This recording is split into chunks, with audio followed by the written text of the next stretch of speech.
დღეს 10 მაისია თქვენ უყურებთ კურიერი PS ავთოგვასალიასთან და სანდრო კაჭახიძესთან ერთად საღამო მშვიდობისა. საქართველოს ახალი პატრიარქის არჩევის მოლოდინშია. სულ რამდენიმე საათში გაირკვევა, ვინ დაიკავებს საპატრიარქო ტახტს ილია მეორის შემდეგ.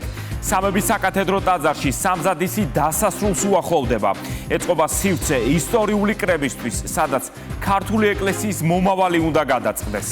მოსაყდრე შიო მეუფეიობი და მეუფე გრიგოლი, ვინ გახდება საქართველოს 152 პატრიარქი, ეს ხვალ გაირკვევა. გაფართოებული კრება 13 საათზე დაიწყება. კრებას დაესწრება 39 მეუფე და 1200 დელეგატი საქართველოს სხვადასხვა კუთხიდან. როგორ წარიმართება პატრიარქის არჩევის პროცესი და რა მნიშვნელობა აქვს ამ დღეს ქართული ეკლესიისთვის? ხათუნა გაგნიძის და ლუკა ჩადუნელის რეპორტაჟი.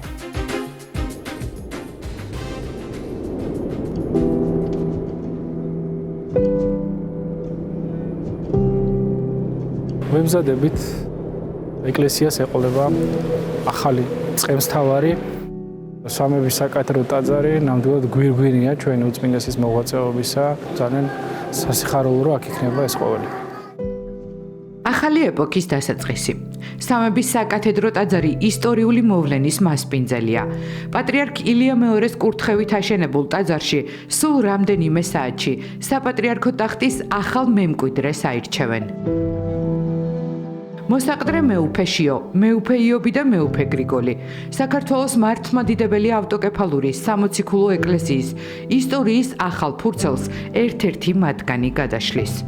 სამების საკათედრო ტაძარში ახლა ბოლო საორგანიზაციო ტექნიკურ დეტალებს გადიან. აქ ქვეყნის 152 პატრიარქს ორშაბათს აირჩევენ.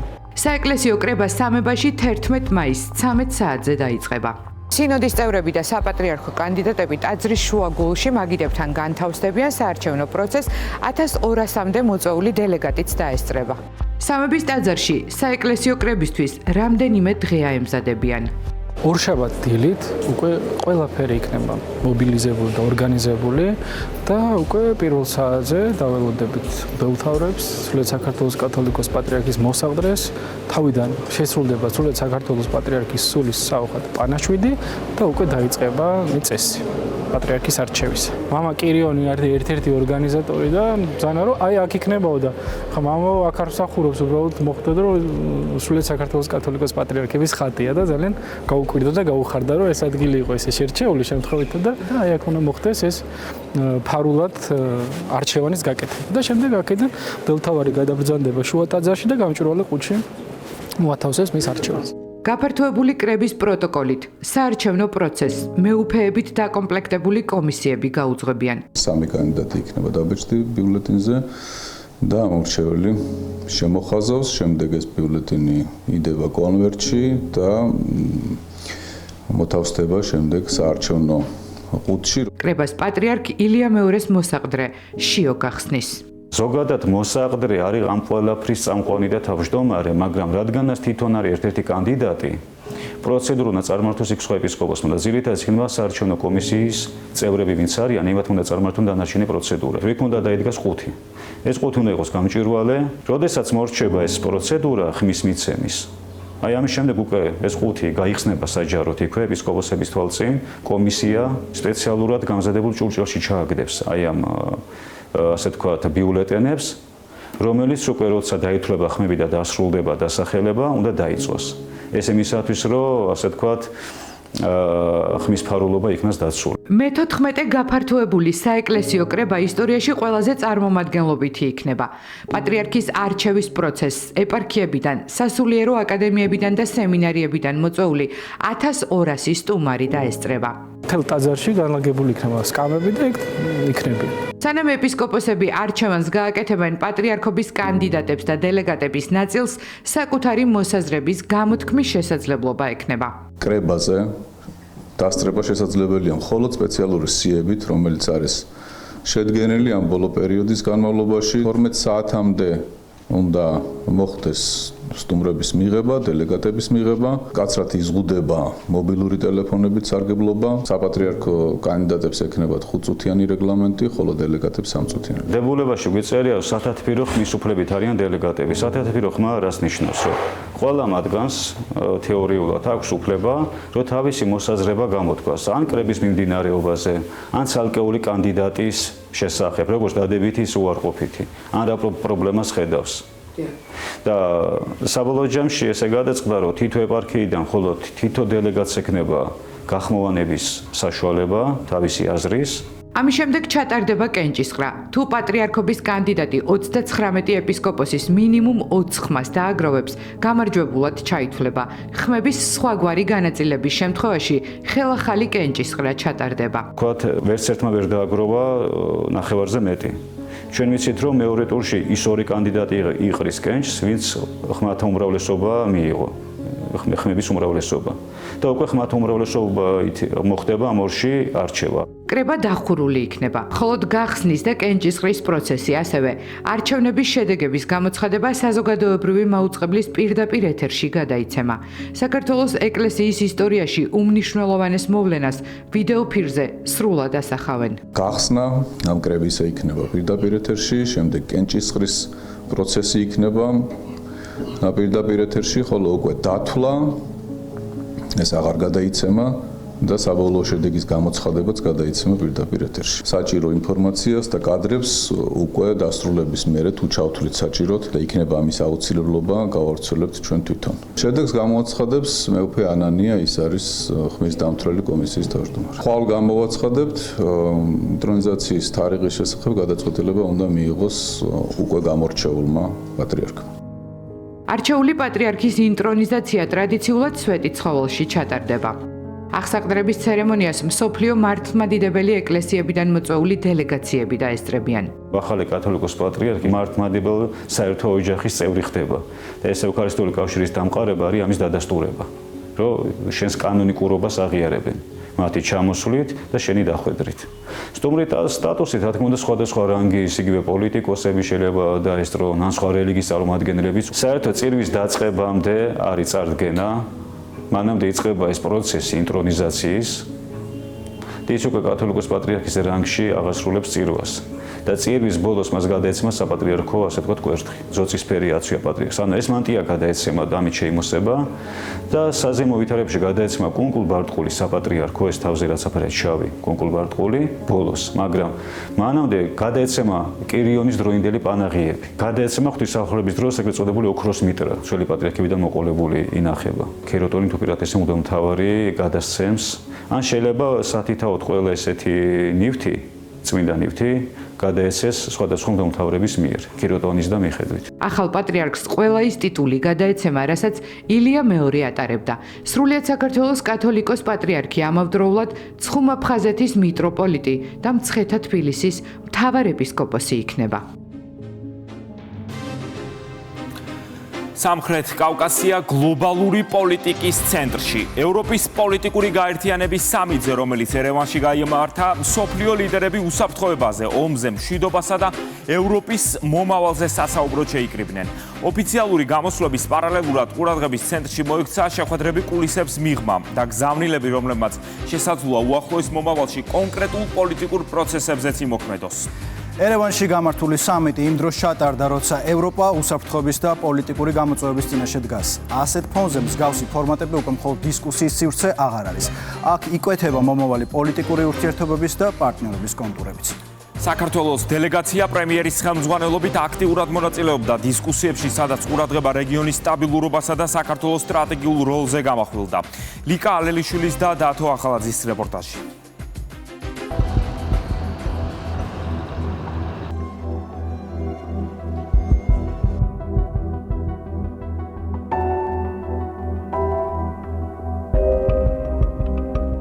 მაისი, ერევანი.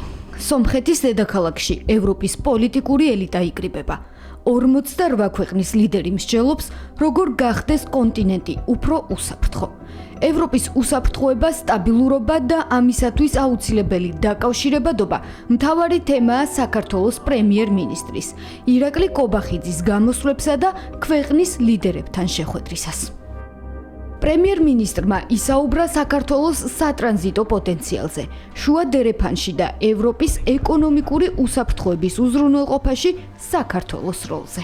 ერთი მხრივ რა თქმა უნდა არსებობს სერიოზული გამოწვევები, მაგრამ მეორე მხრივ ჩვენს რეგიონს და კონკრეტულად ჩვენს ქვეყანას აქვს განსაკუთრებული შეასრულებები. Რა თქმა უნდა მე ყურადღება გავამახვილე იმაზეც, რომ საქართველოს არის ქვეყანა, რომელიც ჩავს ზღვასთან და შესაბამისად ევროპასთან დასავლეთთან აკავშირებს 7 ქვეყანას, რომელსაც არ აქვს ზღვაზე გასასვლელი, ეს არის ჩვენი მეზობელი ქვეყნები, სომხეთი და აზერბაიჯანი, ეს არის შუა აზიის ქვეყნები და რა თქმა უნდა ეს ზრდის ჩვენს როლს დაკავშირებადობის კუთხიდან მაქსიმალურად ვცდილობთ, რომ ეს შეასრულება ავითვისოთ, შუა დერეფნის ფარგლებში ჩვენი როლი გვინდა მაქსიმალურად გავზარდოთ. საუბარი მქონდა ასევე ინვესტიციებზე, რომელიც ხორციელდება ინფრასტრუქტურის სფეროში, ყველა დეტალთან დაკავშირებით გავუზიარე ინფორმაცია და მოსაზრებები. ირაკლი კობახიძემ მონაწილეობა მიიღო ნარკოტიკების წინააღმდეგ ევროპული კოალიციის მეორე შეხვედრაშიც. მთავრობის მეთაურმა აღნიშნა, რომ საქართველოს როგორც სატრანზიტო ქვეყანას განსაკუთრებული გამოწვევები აქვს ნარკოტიკებით საერთაშორისო ვაჭრობის კონტექსტში. გასულ წელს ნარკოტიკებთან დაკავშირებული დანაშაულების გამოვლენის მაჩვენებელი 87%-ით გაიზარდა. გამოვლინდა საერთაშორისო ნარკოტრეფიკის 154 შემთხვევა. გასულ წელს გავაძლიერეთ ძალისხმევა ნარკოტიკებით ვაჭრობის წინააღმდეგ საბრძოლველად. ეს ეხება როგორც ქვეყნის შიგნით ვაჭრობას, ასევე ტრანზიტს. მხოლოდ გასულ 2025 წელს 3000-ზე მეტი ნარკოდილერი დავაკავეთ. საქართველოს მსგავსი პატარა ზომის ქვეყნებისთვის ეს ძალიან დიდი რიცხვია. გასულ წელს ნარკოტიკებთან დაკავშირებული დანაშაულის გამოვლენის მაჩვენებელიც გავზარდეთ 87%-ით. გამოვავლინეთ 154 საერთაშორისო ნარკოტრეფიკის შემთხვევა, რასაც რა თქმა უნდა, დადებითი გავლენა ექნება ევროპაში ნარკოტრეფიკის დინამიკის კლების სახით. მაგალითად, გასულ წელს ამოვიღეთ 900 კილოგრამზე მეტი ჰეროინი. ეს უპრეცედენტოდ მაღალი მაჩვენებელია საქართველოსთვის.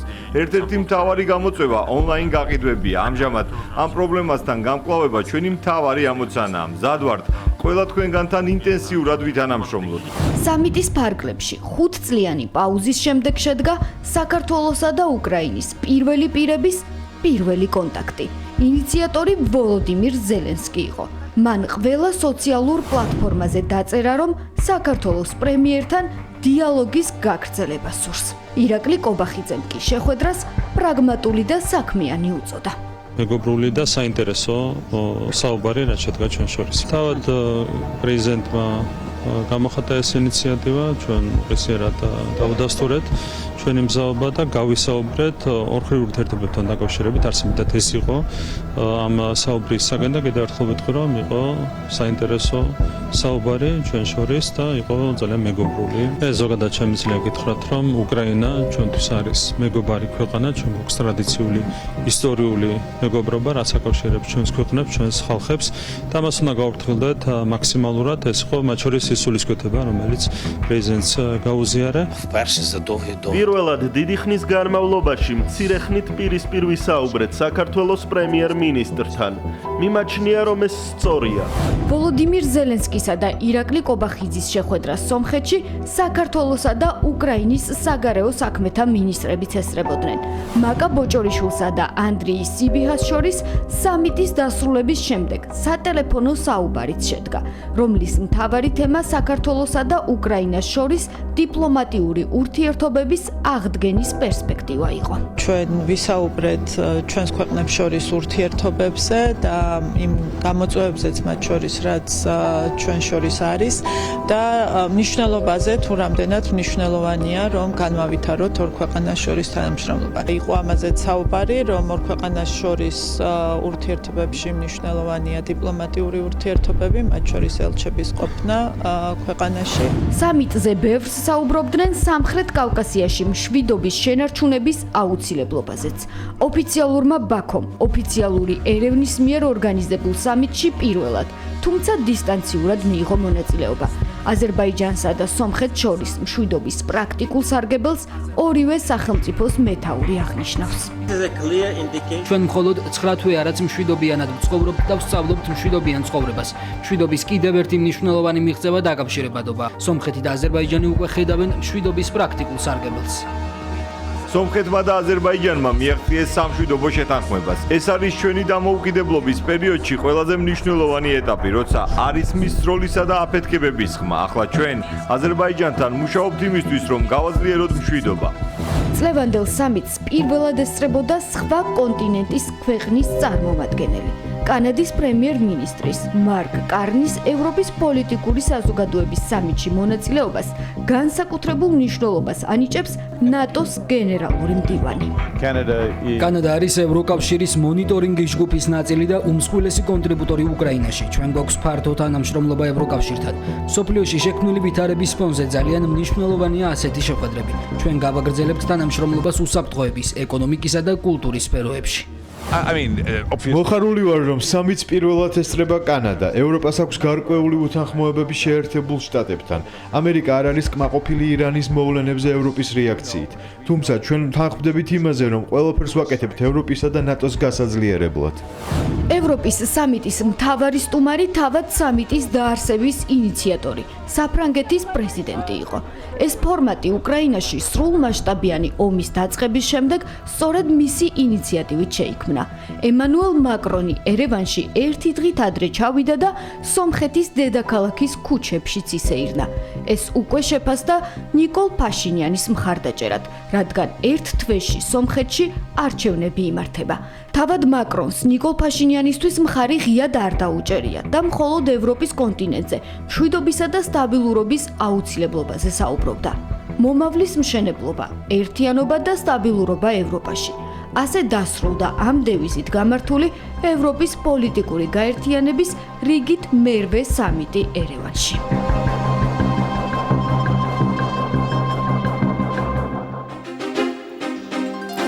ყოფილი და მოქმედი ძალოვნები განსასჯელის სკამზე. პოლიტიკოს ლევან ხაბეიშვილს და ჟურნალისტ გურამ როგავასა და აქტივისტ ზვიად მაისაშვილზე განხორციელებული ძალადობის საქმეზე დაკავებულებს პატიმრობა შეეფარდათ. მათგან 3 ყოფილი სპეცრაზმელია, 1 მოქმედი, კიდევ 1 კი დაცვის პოლიციის თანამშრომელი. გამოძიების ინფორმაციით, ბრალდებულებმა 2024 წლის საპროტესტო აქციების დროს პოლიტიკოს, ჟურნალისტსა და აქტივისტს მძიმე ფიზიკური დაზიანებები მიაყენეს. ერთ-ერთ ეპიზოდში საქმე ჟურნალისტურ საქმიანობაში ხელის შეშლასაც ეხება. დაკავებულებს სამსახურებრივი უფლებამოსილების ძალადობით გადამეტებას ედავებიან. მათ 5-დან 8 წლამდე პატიმრობა ემუქრებათ. სახელმწიფო მინისტრად წარდგენის პირველივე დღეს მამუკა მდინარაძემ განაცხადა, რომ ყველა შესაძლო დანაშაულს სამართლებრივი პასუხი გაეცემოდა, რათა რამდენიმე ადამიანის გადაცდომამ არ დააზიანოს ათასობით სამართალდამცველის იმიჯი. როგორც კი ამ თანამდებობას დავნიშნები, ამ და ასეთ შემთხვევებთან დაკავშირებით ჩემი რეაგირება მექნება და ეს კოორდინაცია, მათ შორის კონკრეტულ მაგალითს, რადგან ესეც ვკითხეთ, კონკრეტულ მსგავს მაგალითებზეც ალბათ დარწმუნებით შეიძლება ვერაფერი ვერ თქვენ, რომ წინასწარ იქ მტკიცებულებები ჩასახედია, კარგად მოსაძიებელია, სანახავია, კოორდინაციაც სრული მნიშვნელობით ამ შემთხვევაშიც განსახორციელებელია, რომ ასეთი დანაშაულების კიდევ უფრო დეტალური სიღრმისეული შესწავლა მოხდეს და მოხდეს დამნაშავეთა იდენტიფიცირება, დაასჯა იმისათვის, რომ ხვალ ერთი მხრივ ჩვენ დავაფასოთ ჩვენი პოლიციელი, ჩვენი ნებისმიერი სხვა სამართალდამცველი, რასაც აკეთებს თავისი გმირული საქციელისათვის, მაგრამ მეორე მხრივ თუ მათ სახელს ვიღაცა არ წხვენს, ეს ერთეული შემთხვევებით გამოვავლინოთ და განუხრელად ვიღვაწოთ ყველამ იმისათვის, რომ ასეთმა ერთეულმა შემთხვევებმა არ გააფუჭოს ის დიდი საქმე, რასაც სახელმწიფოში ეს ადამიანები გმირულად ახორციელებენ და აკეთებენ. არ არსებობს არც პირდაპირი და არც ირიბი მტკიცებულება, რომელიც დაადასტურებდა, რომ სპეცრაზმელები კონკრეტული დავალებების საფუძვლებზე მოქმედებდნენ. ამბობს სახელმწიფო მინისტრი და ვიცე-პრემიერი მამუკა მდინარაძე. ძალის გადამეტების ყველა შემთხვევას მკაცრი პასუხი გაეცემა და სამართალდამცავი სისტემის მიმართ დობის შესანარჩუნებლად მსგავსი ფაქტები რეაგირების გარეშე არ დარჩება. ეს კი პრემიერ-მინისტრის ირაკლი კობახიძის სიტყვებია. მე შემიძლია გითხრათ, რომ სისხლის სამართლის საქმეში, რომელიც მიმდინარეობს სამმართველობით, არც ერთი არათუ პირდაპირ არამედ ირიბი მტკიცებულებაც კი არ არის საიმისოდ და იმ დასკვნამდე მისასვლელად, რომ ვინმე აძლევდა დავალებებს სპეცრაზმელებს იმის შესახებ, რომ მათ ვიღაცისთვის ზიანი მიეყენებინათ და ეცემათ. აქედან გამომდინარე, ირიბი მტკიცებულების არ ქონის შემთხვევაშიც კი გამოძიება მოკლებულია შესაძლებლობას, რომ ვინმეზე გავიდეს ეგრეთ წოდებულ დამკვეთებს, ეს არის მხოლოდ PR კამპანიის ნაწილი. მათი მხრიდან ვისაც დარწმუნებული ვარ არ ესიამოვნათ სახელმწიფოს სწორი მიდგომა, ეს ერთი და მეორე, დამკვეთი რომ იყოს ამ საქმეში და შესაბამისი მტკიცებულებაც არსებობდეს, ალბათ დაგვეჯერება ყველას, რომ არ შევიკავებდით თავს, ჩვენ ამისი პრაქტიკა მათ შორის მაღალი თანამდებობის პირების დაკავების რაც დანაშაულის ნიშნები იყო გვაქვს ბოლო პერიოდში და ვერავინ დაგვაბრალებს რომ ვინმეს ვერ იდებით, როცა დანაშაული არის სახით. ამ ფაქტმაც დაადასტურა სამართალდამცავი ორგანოების კოორდინაციის განსაკუთრებული მნიშვნელობა. Რა თქმა უნდა, ჩვენ გვაქვს ჩვენი ხელწერა, ჩვენ გვაქვს ჩვენი ამბიცია ვიმოქმედოთ ევროპულზე და ამერიკულზე მაღალი სტანდარტით, ჰუმანურობის მაღალი სტანდარტით, მაშინაც, როდესაც სახელმწიფოს უწევს დაუპირისპირდეს კონსტიტუციური წყობილების შეცვლის ძალადობრივ ცდილობებს და ეს ხელწერა კიდევ ერთხელ მაჩვენეთ, ძალიან მნიშვნელოვანია ამ ხელწერის სტანდარტის დასაცავად, დაუშველი არ დარჩეს ძალის გადამეტების არც ერთი შემთხვევა. ხედავთ სამართალდარღვევას, რა თქმა უნდა, აუცილებელია სახელმწიფოს რეაგირება. კიდევ ერთი საქმე ამჯერად არ შემდგარი რევოლუციის ავტორების წინააღმდეგ. პაატა ბურჭულაძეს, მურთაზ ზოდელავას, ირაკლი ნადირაძეს, პაატა მანჯგალაძესა და ლაშა ბერიძეს 7 წლით პატიმრობა მიესაჯათ. 4 ოქტომბრის რევოლუციური სცენარი, რომელიც თავისუფლების მოედნიდან დაიწყო პრეზიდენტის რეზიდენციაზე შტურმით გაგრძელდა და საბოლოოდ ბრალდებულის სკამამდე მივიდა. საქმის მასალებში დევს ყველაფერი: მოწოდებები, სახელმწიფო უწყებებში შეჭრის დაპირებები, ჯებირების გარღვევა და ძალადობრივი ეპიზოდები ათონელის სასახლესთან. სასამართლოში ბრალდებულები ისევ ამტკიცებდნენ, რომ არაფერი დაუგეგმავთ და არაფერი ჩაუდენიათ. ნაწილი კი აცხადებდა, რომ უბრალოდ პოლიტიკური პროცესების მსხვერპლი გახდა. თუმცა ფაქტია ის, რაც მაშინ ისტორიული დღე ეგონათ, ახლა უკვე სისხლის სამართლის საქმის ქრონოლოგია გახდა. ლუკა ჩანგელიას რეპორტაჟი. მშვიდობიანი დავხობა. მშვიდობიანი რევოლუციის ერთიანი ფერხულით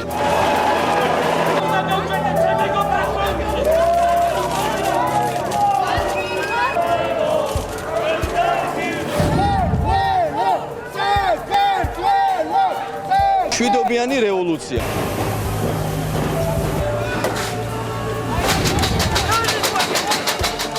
მშვიდობიანმა მშვიდობიანს. ამ სიტყვას 7 ვებრუნვაში ატრიალებდნენ, თუმცა რეალობა გრამატიკის წესებს არ დაემორჩილა. სემანტიკურად მშვიდობიანი ძალადობრივად ვერ იქცა. ოქსიმორონის მიუხედავად, ზოგს გულწრფელად სჯეროდა ჯერ დამხობის მშვიდობასთან, შემდეგ კი ამ მშვიდობის რადიკალურთან შეხამების. ხელისუფლებას დაკარგული აქვს ლეგიტიმაცია, ამიტომ მისი ძალაუფლება შეწყვეტილია. ვერ შემდგარი ამბოხის ავტორმა და წარუმატებელმა რევოლუციონერმა მსოფლიო ბანმა ეს განცხადება 4 ოქტომბერს 18 საათსა და 51 წუთზე თავისუფლების მოედანზე გააკეთა. გადაწყვეტილება უნდა მივიღოთ 6 ოცნების წევრ ადამიანს. მისყოთ მათი სასტრაფოდ დატყვევება. დატყვევებით ფაქტია, არავინ დაუტყვევებიათ, თუმცა ამ სცენაზე მდგომი ბურჭულაძე და მისი თანაგუნდელები თავიანთი სიტყვების ტყვეობაში მალევე აღმოჩნდნენ. მამაკაცური ძალა დღეს დაიწყებს მოქმედებას. ჩავიბარებთ პრეზიდენტის სასახლის გასაღებს. დაახლოებით 18 საათსა და 54 წუთზე 4 ოქტომბრის მოვლენების შემოქმედებმა სცენა დატოვეს. თუმცა პროცესი არა, წინ მამაკაცური ძალა გაუშვეს, რომელსაც პრეზიდენტის სასახლისკენ არა კონსტიტუცია, არამედ ძალადობრივი ინსტინქტი წარუძღვა. მათთვის რეზიდენციის გასაღები არავის ჩაუბარებია. ან სახლის გასაღები იმ სტუმარს როგორ უნდა მისცე კარის შემონგრევას რომ ცდილობს, სამართალდამცავებს თავს დაესხმება და გარშემო ყველა ქუჩას გადაწვავს.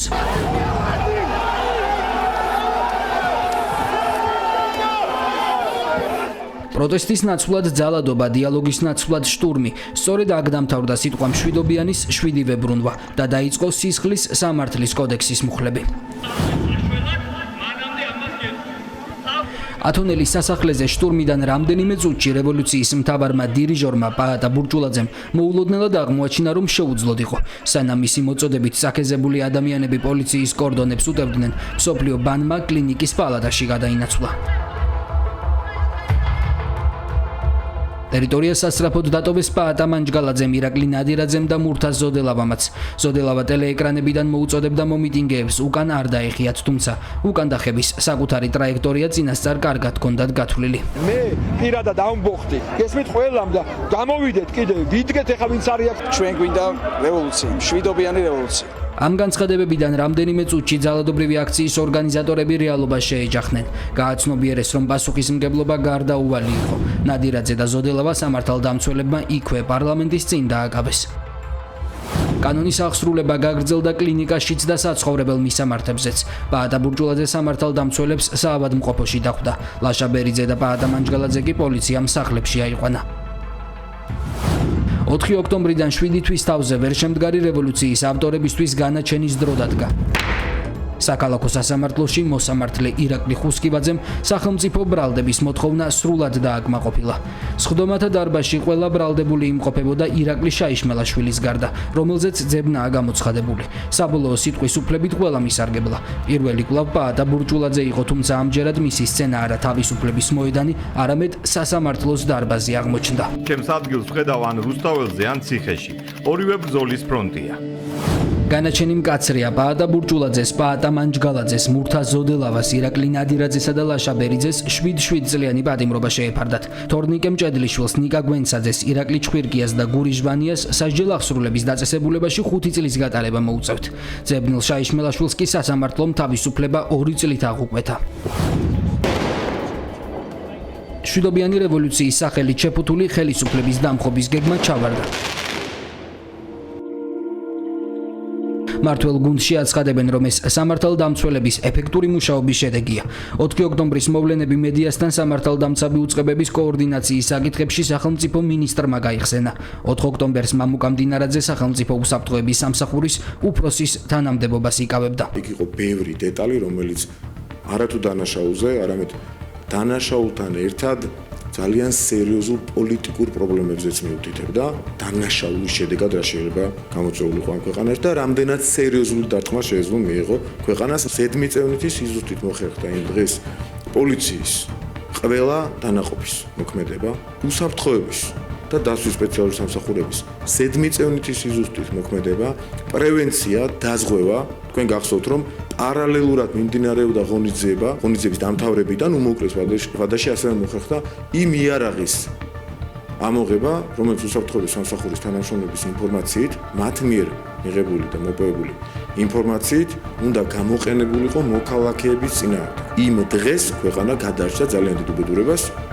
იმით მხოლოდ რომ ყველა სამართალდამცველმა იმ დროს ვინც ღონისძიებაში ჩართული, რამდენიმე 1000 ადამიანმა იმუშავა ძალიან ზუსტად. კანონდარღვევაზე პასუხი ყველამ თანაბრად უნდა აგოს სცენაზე მდგომმა ავტორებმაც და შემსრულებლებმაც. სწორედ ამაზე აკეთებს აქცენტს მთავრობის მეთაური. მინდა ხაზგასმით ადლობა გადაუხადო შინაგან საქმეთა სამინისტროს, თითოეულ პოლიციელს, განსაკუთრებულ დავალებათა დეპარტამენტის თითოეულ თანამშრომელს იმისათვის, რომ მათ აღკვეთეს ხელისუფლების ძალადობით შეცვლის 4 მცდელობა გასული 4 წლის განმავლობაში. რა თქმა უნდა, რომ არა მათი მაღალი პასუხისმგებლობა სახელმწიფოს მიმართ, სამშობლოს მიმართ, სამშობლოსადმი ერთგულება ეს შედეგი არ დადგებოდა. ფაქტია, ვერშემდგარი ამბოხის ორგანიზატორებმა ვერც ვერავის დაატყვევება შეძლეს და ვერც პრეზიდენტის სასახლის გასაღების ხელში ჩაგდება. პირიქით, თავად აღმოჩნდნენ საკუთარი რადიკალიზმის ტყვეობაში. პაატა ბურჭულაძე და მისი თანაგუნდელები მომდევნო წლებს ტრიბუნის ნაცვლად გისოსებს მიღმა გაატარებენ. რევოლუციის გეგმებიდან ერთმანეთის მხილებამდე ოპოზიციური სპექტრი ისევ ძველ, კარგად ნაცნობ ჟანრში დაბრუნდა. შიდა ომი, ურთიერთბრალდებები და ურთიერთობის გაუთავებელი გარკვევა. ერთ დროს გაერთიანებად შეფუთული პოლიტიკური კონსტრუქცია ახლა იმ ადამიანების შეკრებას ჰგავს, რომლებიც ერთმანეთთან იმაზეც ვერ თანხვდებიან საერთოდ რისთვის შეიკრიბნენ.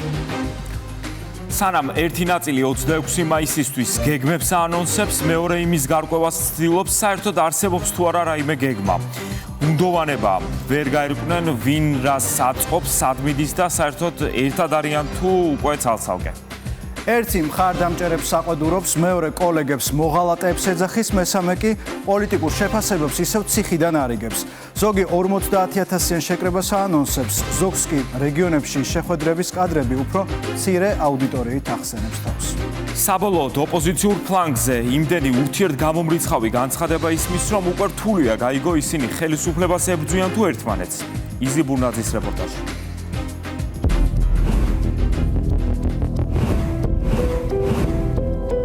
ოპოზიცია ოპოზიციის ოპოზიციად იქცა.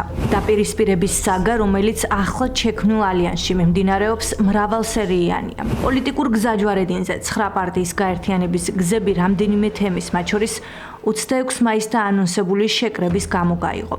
კოლეგებს სტრატეგია მიხეილ სააკაშვილმა მალევე დაუწუნა. რუსთავის ციხის პატიმარს ყოფილი თანაგუნდელების მიმართ დამაკნინებელი ეპითეტები არ დაუსოგავს. თანამოაზრეები უკვე მოღალატეები და გაყიდულები არიან. ნაციონალური მოძრაობის ყოფილ თავმჯდომარეს სხვა ყოფილიც ახვა. ლევან ხაბეიშვილი ოპოზიციისგან ითხოვს გააგებინონ ტარდება თუ არა 26 მაისის აქცია. კონკრეტული კითხვა კონკრეტული პასუხის გარეშე დარჩა, თუმცა ხაბეიშვილის კრიტიკას მთავარმა მოპასუხემ თამარ ჩერგოლეიშვილმა უპასუხა. ამ 4 ოქტომბრელს ვინმე მაუხსენით, რომ თავის პარტიას მიმართოს ხოლმე. დანარჩენებს ამ 4 ოქტომბრელის მოწოდებები წიხლზე გუკიდია და მხოლოდ ამ ფაქტის ხაზგასასმელად ვიყენებთ. ჩერგოლეიშვილ ხაბეიშვილის ფრონტი ამ ამბის მხოლოდ ერთი ეპიზოდია.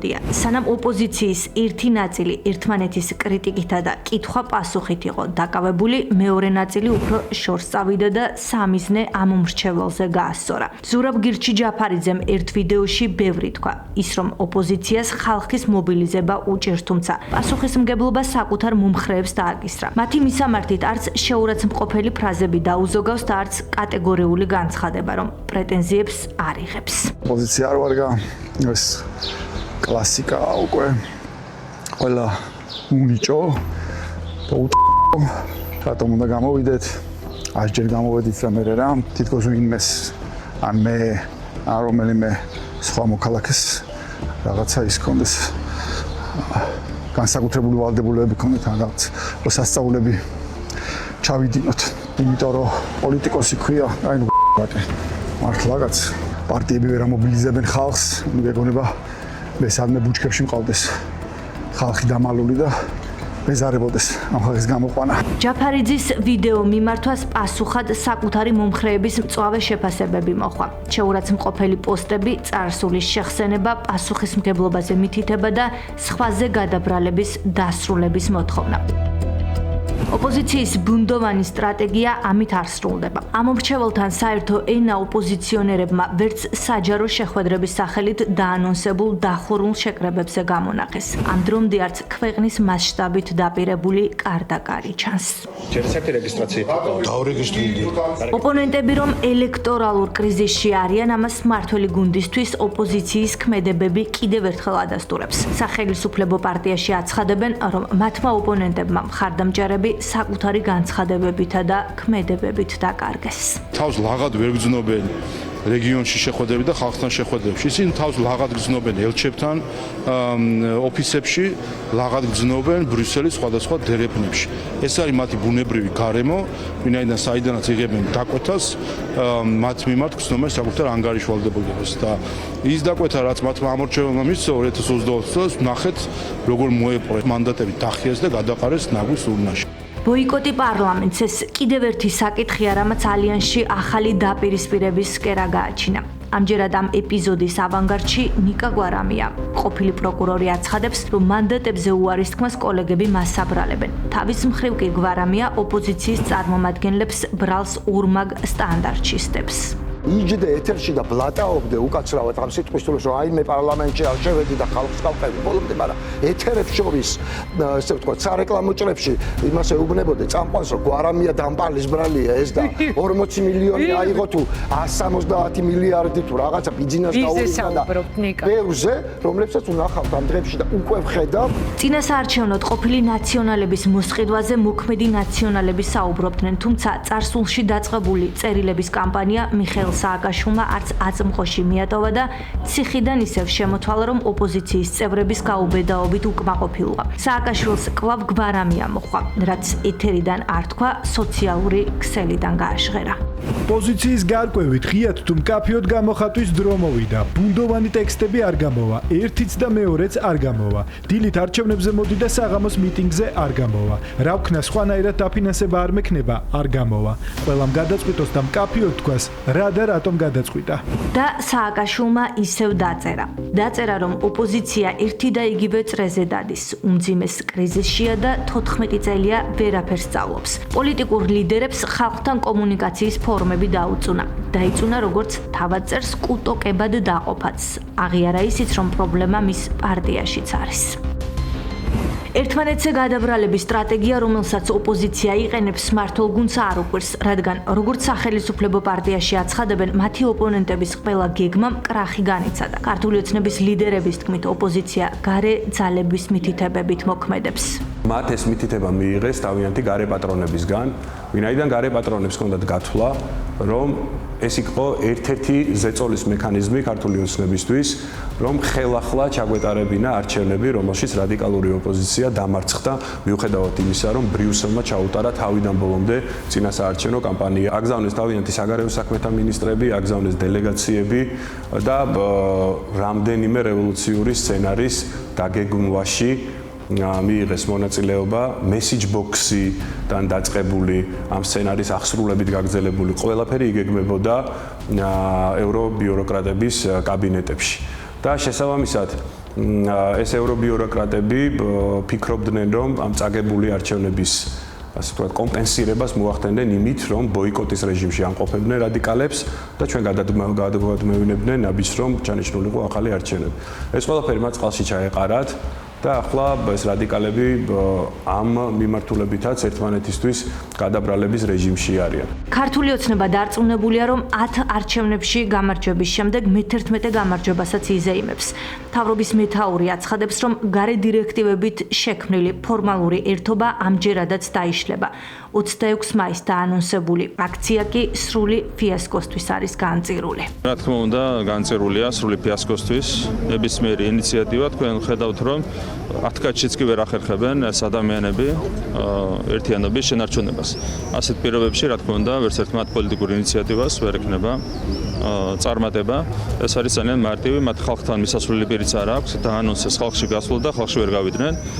ერთმანეთსაც კი ვერ ელაპარაკებიან, არათუ ხალხთან შეუძლიათ საუბარი. ასეთ პირობებში, რა თქმა უნდა, ნებისმიერი მათი ინიციატივა იმთავითვე არის განცერული წარმატებლობისთვის. და სანამ ოპოზიცია მიმდინარე კვირაში ახალი დაპირისპირებებით იყო დაკავებული, ალიანსში ნაციონალური მოძრაობის ყოფნა არ ყოფნის საკითხი ისევ ბუნდოვანი დარჩა. წინ 26 მაისია, დღე რომელიც ყველას აერთიანებს, თუმცა თარიღების გრინჩად ქცეული ოპოზიცია ეროვნული დღესასწაულის ერთობასაც გაემიჯნა და ამჯერადაც კონკრეტიკის გარეშე ალტერნატიული დღის წესრიგი დაანონსა. ის იმპლანტები, სამეცნიერო ფანტასტიკა თუ თანამედროვე მედიცინის რეალობა. მომავალი, სადაც ადამიანი კომპიუტერს პირდაპირ ტვინით უკავშირდება. კომპიუტერის მართვა ფიქრით, კომუნიკაცია საუბრის გარეშე. როგორია პირველი პაციენტების კვლევის შედეგები. 155 წლის წინ საქართველოში მატარებლის საყვირისხმა პირველად გაისმა. ორთქმავარი ფოთიდან ზესტაფონის მიმართულებით დაიძრა და ქვეყნის ისტორიაში სრულიად ახალი ეპოქა დაიწყო. საუკუნე ნახევრის შემდეგ ქართული რკინიგზა ისევ გლობალური ინტერესის ცენტრშია. ამჯერად როგორც შუა დერეფნის ერთ-ერთი მთავარი სატრანზიტო რგოლი, რომელიც ევროპასა და აზიას ერთმანეთთან აკავშირებს. საქართველოს რკინიგზა უპრეცედენტო მასშტაბის განახლებას იწყებს. ახალი მატარებლები, მოდერნიზებული ინფრასტრუქტურა, განახლებული ვაგონები, სარკინიგზო ხაზები და რაც მთავარია, უფრო სწრაფი გადაადგილება. ეს არა მხოლოდ მგზავრობის ხარისხს შეცვლის, არამედ ქვეყნის ეკონომიკურ და სატრანზიტო როლსაც მნიშვნელოვნად გააძლიერებს. როგორ იცვლება საქართველოს რკინიგზა და რას მოუტანს ქვეყანას რკინიგზის მოდერნიზაცია? მირიამ ბოქოლიშვილის და ლევან ლომაძის რეპორტაჟი. აგვისტოს 14-ს იკურთხება და გაიხსნება ჩვენი რკინის გზა ფოთიდან ყვირილამდე. და მეთანხმეთ, რომ ამაზე უკეთესი ამბავი ჩვენს ქვეყანაში ძვირი საშოვარია. 1871 წლის აგვისტოში 100 აცნობა გაზეთმა დროებამ ქართულ საზოგადოებას ინფორმაცია საქართველოში პირველი სარკინიგზო რეისის შესახებ. სტატიის ავტორი სკანდელის ფსევდონიმით ცნობილი პუბლიცისტი ნიკო ნიკოლაძეა, რომელსაც რკინიგზის მშენებლობაში შეტანილი წვლილისთვის ოქრო ჟეტონიც გადასცეს. ფოთის ზესტაფონის მიმართულებით მატარებელი 1871 წლის 14 აგვისტოს გავიდა. პირველ მგზავრებს შორის კი კავკასიაში რუსეთის მეფისნაცვალი მიხაილ რომანოვი და ქართველი დიდგვაროვნები იყვნენ. 1872 წლის 10 ოქტომბერს მატარებლის საყვირის ხმა პირველად გაისმა თბილისშიც. ორთქმავალი მატარებლით დაწყებული ისტორია თანამედროვე ელექტრომატარებლებით გრძელდება. დღეს ლიანდაგებზე მატარებლის ხმა თითქოს ჩვენი ქვეყნის უახლეს ისტორიასაც გვიყვება. მთელი ეპოქა არის ეს წლები, რაც მე რკინიგზაში გამვლე. გიორგი კოპაძე მემანქანია. გამოცდილი რკინიგზელი ამ გზას უკვე 45 წელია გადის. თუმცა ცვლილებები, რომელიც ახლა საქართველოს რკინიგზაში მიმდინარეობს, მის მრავალწლიან მეხსიერებასაც არ ახსოვს. რაც სიახლეები მიდის, ესეთი სიახლეები საქართველოს რკინიგზაში არ ყოფილა. ახალი მატარებლების შეძენა და არსებულების მოდერნიზება. მოხარულები ვართ, ჩვენ ყოველდღიურად ასობით გზავრი გადაგვყავს სხვადასხვა მიმართულებით და ეს არის ყველაზე დიდი პასუხისმგებლობა. რკინიგზა მხოლოდ ვაგონი და ლიანდაგი რომ არ არის, ეს ყველაზე უკეთ თავად რკინიგზელებმა იციან. ორგანიზაცია ახლა 10,000-ზე მეტ თანამშრომელს აერთიანებს. აქ თითოეული ადამიანი ერთი დიდი ჯაჭვის რგოლია. ჯაჭვის, რომელიც ქმნის ქვეყნის ეკონომიკას და ადამიანების ყოველდღიურობას. შენს გადახედე რა იქით ამ მხარეს რომ არავინ დაგრჩეს. ნანა კიკნაბელიძეც ერთი მათგანია. მატარებლის უფროსი გამცილებელი 21 წელია. დღის უმეტეს ნაწილს თბილისი-ბათუმის რეისზე ატარებს. მთელი დღის განმავლობაში გზაში ვართ, ურთიერთობაში ვართ, ახალ საინტერესო მოვლენებში ვართ. ყოველდღიურად რაღაც პატარ-პატარა ელემენტარული ვიღაც ჩვენი მგზავრების პატარა რაღაცა მოვლენების მონაწილეებიც ვხდებით. უსაფრთხოება და კომფორტი არის ის, რის გამოც მოქალაქეები, მათ შორის ასობით ტურისტი, რკინიგზით მგზავრობას ირჩევს. მათ თბილისი-ბათუმის რეისზე კურიერი პიესიც დაემგზავრა. შტადლერის მარკის მატარებელს დედაქალაქიდან შავიზღვისპირეთში ყოველდღიურად უამრავი ადამიანი გადაჰყავს. რიგში კომფორტი, კარგი მომსახურება, სისუფთავე და უსაფრთხო. ყველაზე მთავარი რაც არის. მაყოფილები ვართ, იმიტომ რომ კარგი მომსახურებაა და კომფორტული მატარებელი. წელიწადში 2-3 მაინც ვსაუბრობ მატარებლით, როდესაც მივდივართ ბათუმში და უსაფრთხო რო არის პირველ რიგში ამიტომ. კომფორტულია მგზავრობა, ამიტომ ავირჩიე მატარებელი. ყველაფერი კარგად გამოიყურება. ადრესთან ჩამოვდივარ აქ, ორ დღეში ერთი, სამ დღეში ერთი. კომფორტული მგზავრობა არის. ავტობუსში თავისუფლება არ არის, ახლა თავისუფლება სიმწეა, ნამდვილად უსაფრთხოა. რკინიგზაში დაწყებული მასშტაბური მოდერნიზაციის პროექტი მგზავრობას უფრო სწრაფს და კიდევ უფრო კომფორტულს გახდის. იგეგმება 10 ახალი სამგზავრო მატარებლის შესყიდვა. უკვე დაწყებულია არსებული მატარებლების სრული განახლებაც. ქვეყნის მასშტაბით განახლებული ლიანდაგები და ახალი მრავალკილომეტრიანი სარკინიგზო ხაზები მგზავრობის დროს მნიშვნელოვნად შეამცირებს. თბილისიდან ბათუმში მატარებლის ჩასვლას უკვე ზაფხულიდან მინიმუმ 9 საათით მცირე დროში შევძლებთ. უახლოეს პერიოდში არსებულ რეისებს ახალი მიმართულებები დაემატება. თბილისი-ქუთაისი-თბილისი და თბილისი-ახალციხე-თბილისი. იგეგმება ბორჯომი-ბაკურიანის სარკინიგზო ხაზის აღდგენაც. ეგრეთ წოდებული კუკუშკა მგზავრებს მომავალი წლის იანვრიდან მოემსახურება. ამხელა მასშტაბის კონტრიბუცია, ამხელა მასშტაბის მხარდაჭერა საქართველოს რკინიგზას და განსაკუთრებით ფილიალ მგზავრთა გადაყვანას დამოუკიდებელი საქართველოს ისტორიაში ნამდვილად არ ქონია. 10 ახალი თანამედროვე სრულიად საოცარი მატარებლები გვეყოლება. აი ჩემ ძალიან ემოციურიც არის ეს ჩვენთვის რა, ცოტა დაუჯერებელი იყო. ამ ტექნიკურ დავალებაზე ვმუშაობთ უკვე ყოველდღიურად და ის არსებული მატარებლები, რომლებიც გზაზე დადიოდა, კაპიტალურად რემონტდება, მიმდინარეობს განახლება და ეცხება ამ სივრცეში. აი აქ არიან. უპრეცედენტო ცვლილებებია სატვირთო გადაზიდვების მიმართულებითაც. დამოუკიდებელი საქართველოს ისტორიაში პირველად რკინიგზა 50 ლოკომოტივს და 1500 ვაგონს შეიძენს. დაგეგმილია ახალი სალოკომოტივო დეპოს მოწყობაც. ცვლილებების მიზანი სატვირთო გადაზიდვების მოცულობის მნიშვნელოვანი ზრდაა. კომპანიის გენერალური დირექტორი უკვე მიღწეულ შედეგებზეც საუბრობს. რკინიგზის ჯამური ოპტიმიზაციის ეფექტმა 230 მილიონ ლარს გადააჭარბა, ხოლო მისი წმინდა მოგება 30%-მდე გაიზარდა. ასევე 30%-ით გაიზარდა მთავარი სარკინიგზო ხაზის გამტარუნარიანობა. ქვეყნის გადაკვეთის დრო კი 20%-ით შემცირდა. ერთ-ერთი ძირითადი გამოწვევა ჰქონდა ელმავლების ნაწილში, ლოკომოტივების ნაწილში, რომელიც ემსახურება ტვირთის გადაზიდვას. არის მოძველებული ელმავლები და საკმაოდ ადრე არის გამოშვებული ეს საბჭოთა დროინდელი ელმავლებია და ფაქტიურად არასოდეს არ მომხდარა ამ ახალი ელმავლის შემოყვანა რკინიგზაში. ჩვენ სრულად ვახდენთ სალოკომოტივო პარკის განახლებას, ეს მოგცემს საშუალებას, რომ გაცილებით ეფექტურად მოვახდინოთ სატვირთო გადაზიდვები. ჩვენი ეფექტურობა ასევე მნიშვნელოვნად განაპირობებს შუა დერეფანის ეფექტურობას. ეფექტიანი და სწრაფი რკინიგზის შექმნისთვის 10 წლის მანძილზე ასეულობით მილიონი დოლარის ინვესტიცია განხორციელდება.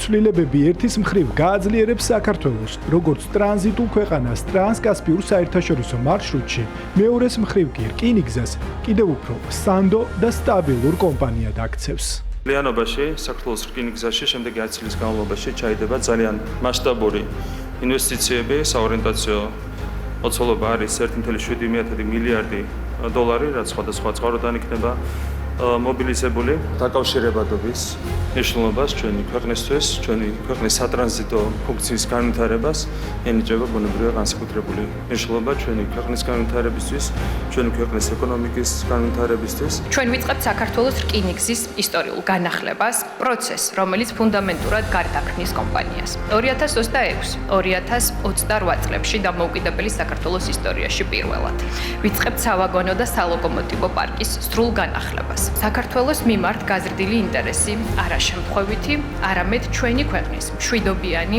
პრაგმატული პოლიტიკისა და მჭიდრო რეგიონალური თანამშრომლობის შედეგი.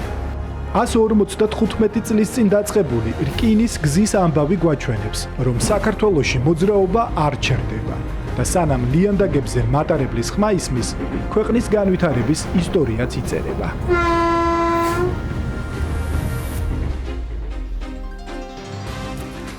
ფილტვის კიბო დიაგნოზი, რომელიც ყოველწლიურად მილიონობით ადამიანის ცხოვრებას ცვლის და რომლის ყველაზე დიდი საფრთხეც სწორედ დაგვიანებული აღმოჩენა. ამ დაავადების წინააღმდეგ ბრძოლაში გადამწყვეტი მნიშვნელობა დროს აქვს, რაც უფრო ადრე გამოვლინდება, მით მეტია გადარჩენის შანსი.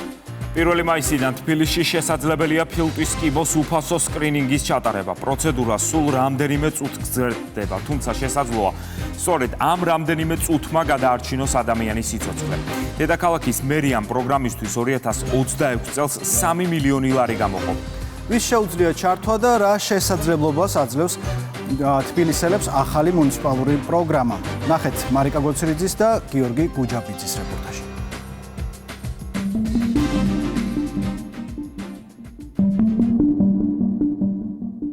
აი თქვენ ხედავთ აპარატი დგას ამ ოთახში, ხარი მონიტორი, სადაც გამოდის ეს სურათი, სკრინინგი ტარდება დაბალ დოზირებული კომპიუტერული ტომოგრაფიის საშუალებით, რომლის დროსაც პაციენტის დასხივება არის უმნიშვნელო 1-2 წუთი.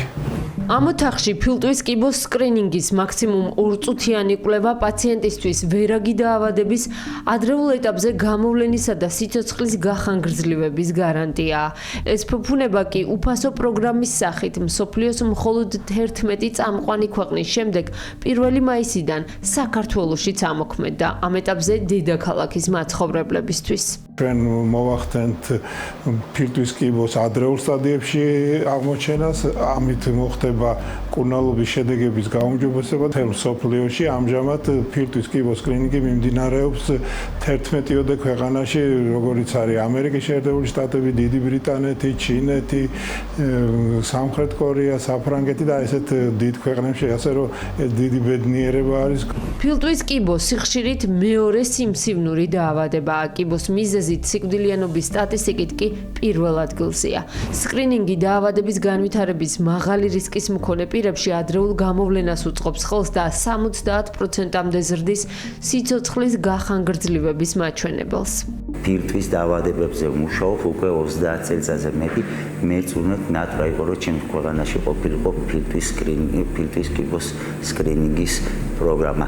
ცნობილია, რომ ფილტვის კიბოს შემთხვევათა 90% თამბაქოს მოხმარებას უკავშირდება. დაავადების რისკი იზრდება ყოველდღიურად მოწეული სიგარეტის რაოდენობისა და წლების მიხედვით. ამიტომაც უფასო სკრინინგის სამიზნე ჯგუფად 45-დან 75 წლამდე ასაკის თამბაქოს აქტიური მომხმარებლები და ის მწეველები განისაზღვრა, ვინც მოწევას თავი ბოლო 15 წლის განმავლობაში დაანება. პროგრამა მოიცავს სწორედ ამ პოპულაციას, ანუ მწეველებს, რომლებსაც უკვე დაუგროვდა დიდი სტაჟი, კერძოდ 20 წელიწადზე მეტი არის სტაჟი სიგარეტის მოხმარებლით და თუნდაც ამ ჯგუფში შედის ის კონტინგენტი, რომლებმაც თავი დაანებეს მოწევას, თუმცა 15 წელიწადზე ნაკლები ვადა არის ამ შემდეგ გასული. ასაკთან ერთად ფილტვის კიბოს განვითარების ალბათობაც იზრდება. ფილტვის კიბოს მქონე 3-დან 2 პაციენტი 65 წელზე მეტი ასაკისაა. ფილტვის კიბო ადრეულ სტადიაზე თითქმის სიმპტომების გარეშეა. კლინიკურად საყურადღებო ჩივილები უკვე დაავადების გვიან სტადიაზე ვლინდება. ონკოლოგები დაავადების ადრეულ ეტაპზე გამოვლენის სიკეთეებზე საუბრობენ. სამწუხაროდ ფილტვი ითვლება დღემდე აგრესიულ და დაუძლებელ პრობლემას, იმიტომ რომ ძალიან ხშირ შემთხვევაში უკვე დაგვიანებულ სტადიაზე ხდება მაინც აღმოჩენა. სწორედ ამას ემსახურება სკრინინგი. ჩვენ რამდენად აგრესიულიც არ უნდა იყოს ონკოლოგიური დიაგნოზი, თუ მას საწყის ეტაპზე აღმოვაჩენთ, იქ საერთოდ გამოჯამრთელებაზე, ხანგრძლივ რემისიაზე ვსაუბრობთ და ეს არის ამ წუთას ყველაზე დიდი პროგრესი ონკოლოგიაში, რომ ჩვენ ეს ყველაფერი აღმოვაჩინოთ საწყის ეტაპზე, მაშინ როდესაც ჯერ კიდევ შესაძლებელია პაციენტის გამოჯამრთელება.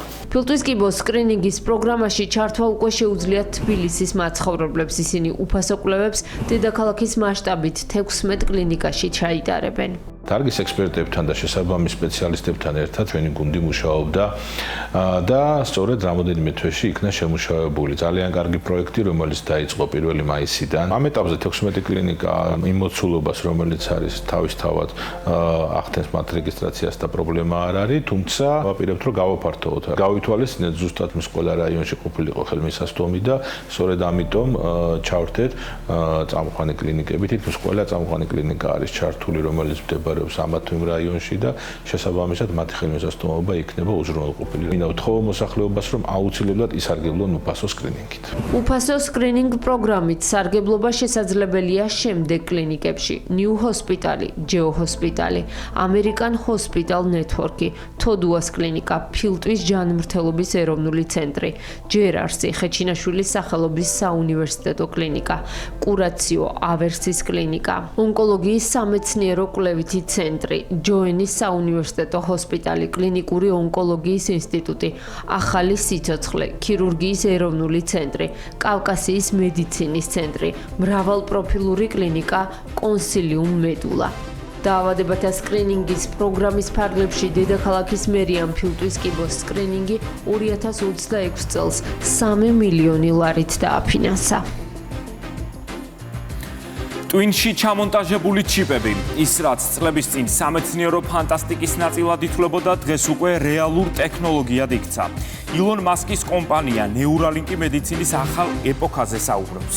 ადამიანი, რომელიც კომპიუტერს ხელის, მოძრაობის, ხმის ან შეხების გარეშე მართავს. ეს სცენა აქამდე მხოლოდ ფილმებში გვინახავს. ახლა კი ტექნოლოგია რეალურ პაციენტებზე მუშაობს და თანამედროვე მედიცინის ერთ-ერთ ყველაზე ამბიციურ მიმართულებად მიიჩნევა. ტვინში მოთავსებული მიკროჩიპები ადამიანებს შესაძლებლობას აძლევს მხოლოდ ფიქრის საშუალებით აკონტროლონ ციფრული მოწყობილობები, აკრიფონ ტექსტი, გამოიყენონ ინტერნეტი, ითამაშონ ვიდეო თამაშები და ნაწილობრივ დაიბრუნონ ის შესაძლებლობები, რომლებიც ძიმე ტრავმებისა და დაავადებების შემდეგ დაკარგეს. სანდრო სანაიას რეპორტაჟი. ეს ნოლანდ არბოა. უკვე რამდენიმე წელია, რაც მხრებს ქვემოთ სრულად პარალიზებულია. დამოუკიდებლად ვერ გადაადგილდება. თუმცა აქვს ერთი განსაკუთრებული უნარი. მას შეუძლია გონებით მართოს კომპიუტერის კურსორი, გახსნას ნებისმიერი პროგრამა, აკრიფოს ტექსტი, გამოიყენოს ინტერნეტი და ითამაშოს კომპიუტერული თამაშები. ეს არ არის ტელეპათიური ნიჭი. ეს შესაძლებლობა მას მეცნიერებისგან მიჰყო. 2024 წელს ის გახდა მსოფლიოში პირველი პაციენტი, ვისაც ტვინში ჩიპი ჩაუდგეს. ამაზე ილონ მასკის კომპანია ნევრალინკმა იზრუნა. ის, რაც ადრე მხოლოდ სამეცნიერო ფანტასტიკის ფილმებში გვინახავს. ახლა უკვე რეალობაა და ადამიანების ცხოვრებას რადიკალურად ცვლის. Noland now joins that small group as Neuralink's first patient. I was just very happy that I would be მიხარია რომ პირველი ადამიანი ვიყავი, ვისაც ტვინში ჩიპის იმპლანტის ჩადგმის შესაძლებლობა მიეცა. ვიცი რომ ძალიან დიდი მეცნიერული მიღწევის ნაწილი ვარ, ვისაც გადაადგილება არ შეუძლია, ეს იმპლანტი მათ ცხოვრებას რადიკალურად ცვლის. თუმცა ნოლანდ არბო არ არის ერთადერთი, ვინც ციფრულ ტექნიკას გონებით მართავს. კომპანიას უკვე 12 პაციენტი ჰყავს, რომლებიც ტვინის ჩიპის საშუალებით ციფრულ მოწყობილობებს იყენებენ. წლის ბოლომდე კი მათი რიცხვი 21-მდე გაიზრდება. როგორ ხდება ჩიპის ტვინში მოთავსება? 23 მმ-ის დიამეტრისა და 8 მმ-ის სისქის იმპლანტი გონებას კომპიუტერთან ფიქრით აკავშირებს. ოპერაციას რობოტი ატარებს, ვინაიდან ელექტროდები იმდენად ხელია, რომ მათი ზუსტად მოთავსება ადამიანის ხელით პრაქტიკულად შეუძლებელია. ჩიპი აფიქსირებს და აღიქვამს ტვინის ნერვულ აქტივობას, კითხულობს ნეირონების მიერ გაგზავნილ სიგნალებს და მათ ციფრულ ბრძანებად გარდაქმნის. ნევრალინკის შემთხვევაში ჩიპი ტვინის იმ ნაწილში თავსდება, რომელიც მოძრაობაზეა პასუხისმგებელი. კომპანია Synchronma კი დანერგა ნაკლებად ინვაზიური მეთოდი, რომლის დროსაც ჩიპი ტვინში ღია ოპერაციის გარეშე სისხლძარღვების გავლით სტენტის სახით იდგმება. იმპლანტების გამოყენება განსაკუთრებით მნიშვნელოვანია მძიმე ინსულტის, ზურგის ტვინის დაზიანებისა და ამიოტროფული გვერდითის სკლეროზის მქონე პაციენტებისთვის. რასაც მივაღწიეთ, ეს მხოლოდ ერთი პატარა ნაბიჯია. მომავალში გაცილებით მეტი აღმოჩენა გველოდება. საცდელი პერიოდი გვაძლევს საშუალებას ჩვენს პაციენტებს ახალი იმედი ჩაუსახოთ. ვცდილობთ მათ ცხოვრება გავუმარტივოთ, ჩვენ კი გვაქვს შანსი უკეთ შევისწავლოთ ადამიანის გონების უსაზღვრო შესაძლებლობები. თუმცა რაც უფრო ვითარდება ტექნოლოგია, მით უფრო მეტი კითხვა ჩნდება. მაგალითად, ექნება თუ არა მომავალში ამ ჩიპებს მხოლოდ სამედიცინო დანიშნულება. ტვინის იმპლანტაციის გრძელვადიანი შედეგები ბოლომდე შესწავლილი არ არის. დღემდე არ არსებობს სრული სამედიცინო კონსენსუსი, თუ რამდენად უსაფრთხოა ტვინში მსგავსი ჩიპების ხანგრძლივად არსებობა. გაურკვეველია, როგორ იმუშავებს სისტემა ადამიანის ორგანიზმში მრავალი წლის განმავლობაში და რამდენად სტაბილურად შეძლებს ტვინის სიგნალების წაკითხვას წლების შემდეგაც. დამატებით კითხვებს აჩენს პერსონალური მონაცემების დაცვის საკითხიც. მანამდე კი ფაქტია, რომ ტვინის ჩიპები მედიცინის ახალ ეტაპს ქმნის. ეტაპს, სადაც ადამიანი ტექნოლოგიებს უკვე შეხების გარეშე აკონტროლებს. მომავალი უკვე აქ არის.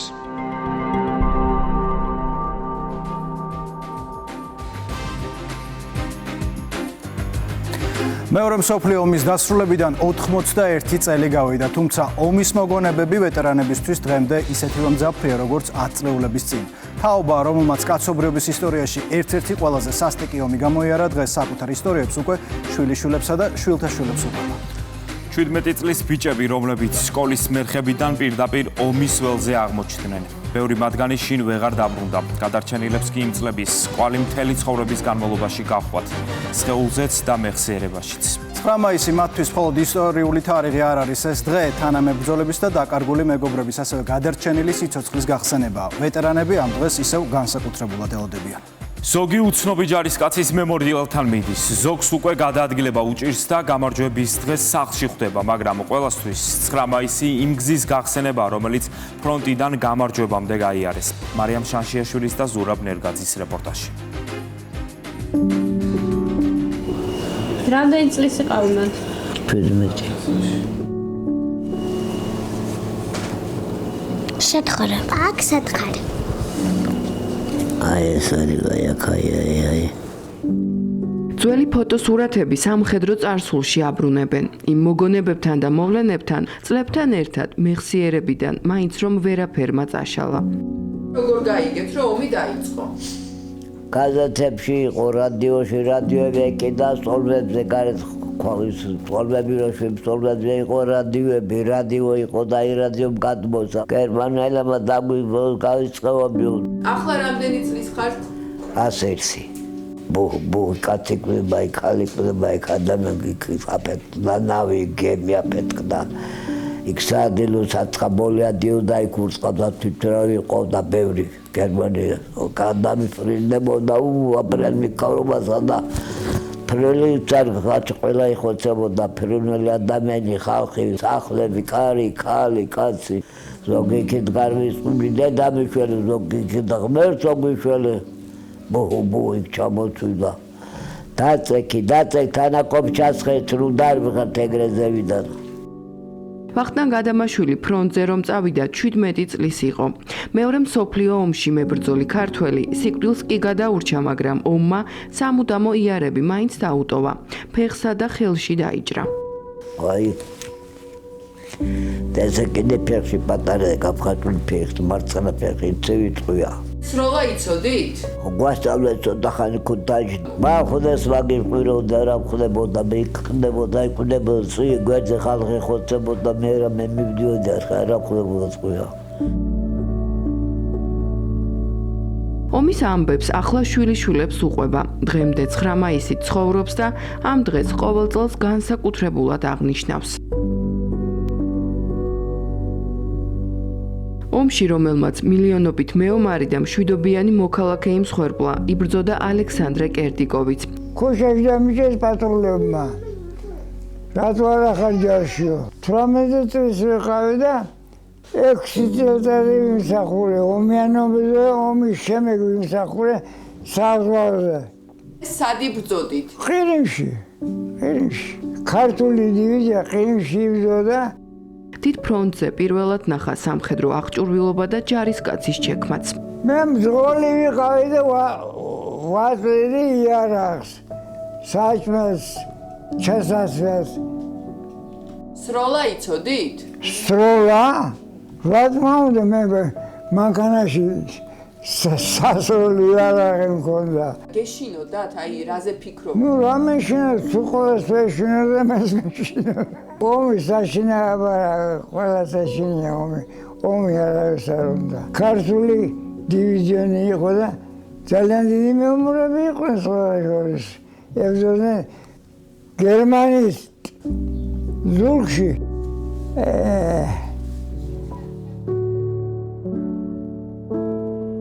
საქართველოდან სამამულოდ წოდებულ მეორე მსოფლიო ომში 700,000 ადამიანი იბრძოდა. მათგან 300,000 შინ ვეღარ დაბრუნდა. ისინი, ვინც გადარჩნენ, ფაშიზმზე გამარჯვების დღეს ყოველ წელს აღნიშნავენ. 9 მაისისთვის ვეტერანები განსაკუთრებულად ემზადებიან. უნდათ ეს დღე კიდევ ერთხელ თანამებრძოლებთან ერთად გაატარონ.